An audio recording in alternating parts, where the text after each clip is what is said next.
Pak Abdullah, Ya, selamat. ini juga pembudidaya lobster Lombok. Ya, Bagaimana dengan ceritanya Pak lalu tadi? jadi saya akan runut ulang dari awal gimana sejarahnya budidaya lobster dari tempat kami. Kami sudah melakukan budidaya dari tahun 1994. Ya, jadi pernyataan beliau itu maaf saya tolak dulu untuk sementara. Soalnya waktu itu harga kan Bu Susi belum jadi menteri saat itu, harga untuk konsumsi 700 sampai 800 ribu per kilogram tanpa size waktu itu. Memang waktu itu juga penyelundupan tetap jalan. Jadi semenjak itu keluarlah Permen KP nomor 56 yang dari Bu Susi Pujiastuti, kita mulai ambruk. Tapi teman-teman kita pembudidaya ini tetap bertahan walaupun ambruk sudah sebagian. Ya sampai akhirnya, tapi alhamdulillah ada untungnya juga waktu zaman Bu Susi itu.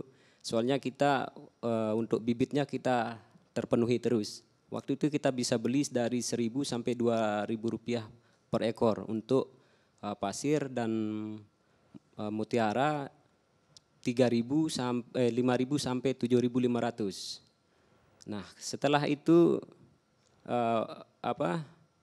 kita ditekan sama size 200 gram waktu zaman Bu Susi. Kita pun sakit juga budidayanya, Pak.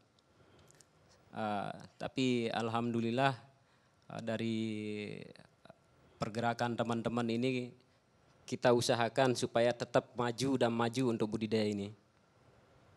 Waktu Pak Menteri Edi jadi menteri, memang keduanya itu ada nilai positifnya, ada kekurangannya juga.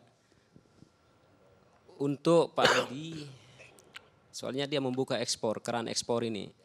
Jadi sekarang ini posisi kita itu di tempat kami di sentra budidaya lobster NTB, kami kewalahan sama bibit.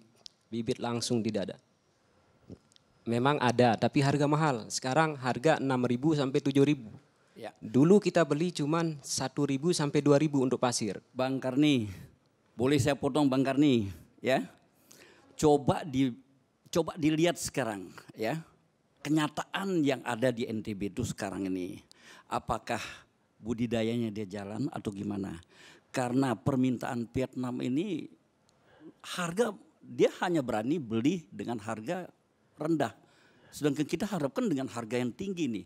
Nah, kita penuhi dulu. Ya memang betul. Enggak, biar mereka berdua. Soalnya kita kan kita jelas-jelas tidak akan kita itu pembudidaya lobster tidak akan pernah mampu membeli harga bening. Jadi kita itu sebenarnya yang kita budidaya saat ini adalah ampas dari ekspor ini.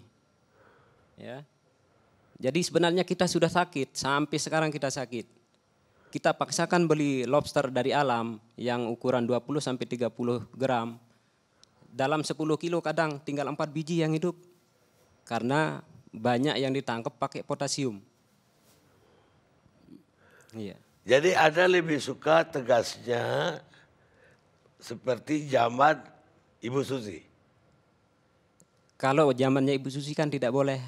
Tidak budidaya. Budidaya tidak ada. Dua-duanya itu ada nilai kekurangannya dan kelebihannya. Tidak ada budidaya pada saat itu, Pak. Iya, sebenarnya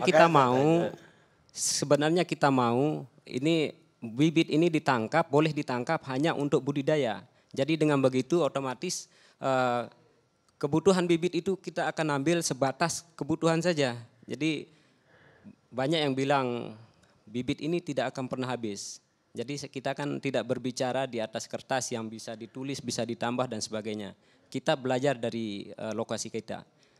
Waktu sebelum Bu Menteri Susi Pujiastuti jadi menteri dulu, kita taruh pocong di keramba itu saja, ada sampai 50, 40 yang terikut di pocong itu.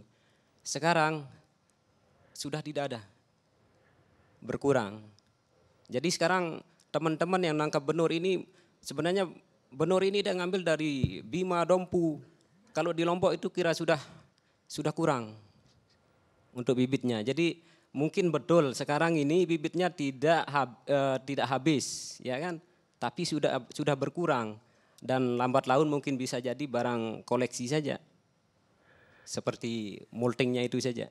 Karena dibebaskan ekspor. Iya, sepatutnya ini kita perjuangkan untuk budidaya itu yang dimajukan di seluruh Indonesia. Dan kita minta supaya hasil budidaya ini jangan kita dibatasi dengan size. Karena size itu berlaku hanya untuk stop ekspor benur. Baru dia berlaku. Ini kita yang ditekan sama aturan size. Sekarang kan 155 untuk pasir dan 200 up untuk jenis lain. Jadi kita yang budidaya ini waktunya itu sangat berharga. Dari size kita maunya sebenarnya sampai size 100 gram. Jadi kalau 100 gram ini kita bisa budidaya sampai 6 hingga 7 bulan. Kita bisa panen terus pengisian pun dalam KJA itu dalam per lubang itu bisa lebih dari 100 hingga 200 ekor. Jadi lebih susah zaman Ibu Susi dong untuk apa kalau kita lihat size-nya disyaratkan. Ya kalau kita baca kedua menteri ada kelebihan dan ada kekurangannya, Pak. Zamannya Bu Susi kita tidak boleh budidaya, kita pun sembunyi-sembunyi budidayanya. Jadi lobster itu kita taruh di bawah, ikan di atas supaya tidak terlihat. Ya. Jadi saya mintalah kepada KKP agar jangan kita diatur dengan size khusus untuk lobster budidaya. Kalau untuk alam kita setuju. Ya, tapi ini khusus untuk pasir kita minta. Walaupun sumpama untuk jenis mutiara, walaupun kita disuruh jual yang ukuran 100 gram atau 150 gram kita tidak mau, Pak. Yang kita bicarakan ini cuma pasir. Karena di laut kita ini yang paling banyak itu adalah lobster pasir. Bang Karni, boleh saya tambahkan dari Pak Abdullah tadi itu. Lokasi Telong-Elong tempat Pak Abdullah ini lokasi budidaya, bukan tempat menangkap benur dia. Khusus untuk daerah budidaya. Jadi kawasan itu udah diplot. Kebetulan saya juga untuk mengatur tim Pokja RZWP, rencana zonasi wilayah pesisir dan pulau-pulau kecil di NTB itu. Jadi saya tahu lokasinya itu khusus untuk budidaya, bukan tangkap benur. Harusnya dia bahagia dong ketika Ibu Susi. Sebenarnya itu. Iya benar, Pak. Ya. Memang lokasi kita itu kan khusus di kawasan Keramba-Keramba itu memang lokasi budidaya. Tapi di luarnya itu di Kecamatan Keruak itu sudah masuk zona dekat itu dari kampung kita sudah masuk zona tangkap. Jadi itu pun kan berdekatan dia kan, Pak. Biar lebih clear begitu. Ya sebenarnya harusnya dia mendukung kami, Pak. Jadi kita penuhi kerambanya dia. Pernah dia minta gratis bibit itu pada saat itu, Pak. Sekarang minta kita kan gratis isi protes kerambanya tuh. Gara-gara hari ini saja saya sendiri butuh sampai 20.000 ekor benur untuk saya budidaya. Nah. Saya sendiri, tapi sampai sekarang kosong gara-gara harganya mahal. Jadi kita enggak mungkin kita beli barang yang diekspor. Itu kan barang kelas VIP ya, walaupun ampas kita tetap terima. Coba suruh Vietnam ambil itu yang hitam itu kalau dia berani. Enggak akan berani. Soalnya dia tahu itu barang yang bening itu adalah barang super. Ya. Ya. Kalau sudah borek, berwarna, dia enggak bakalan mau ambil. Soalnya itu sampai di sana mati sudah. Ya.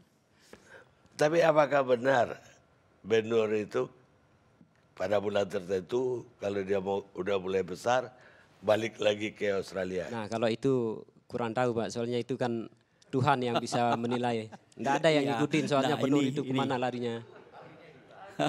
Ya, ada. kan konfirmasi. Ya. Benar nggak yang dikatakan ahli?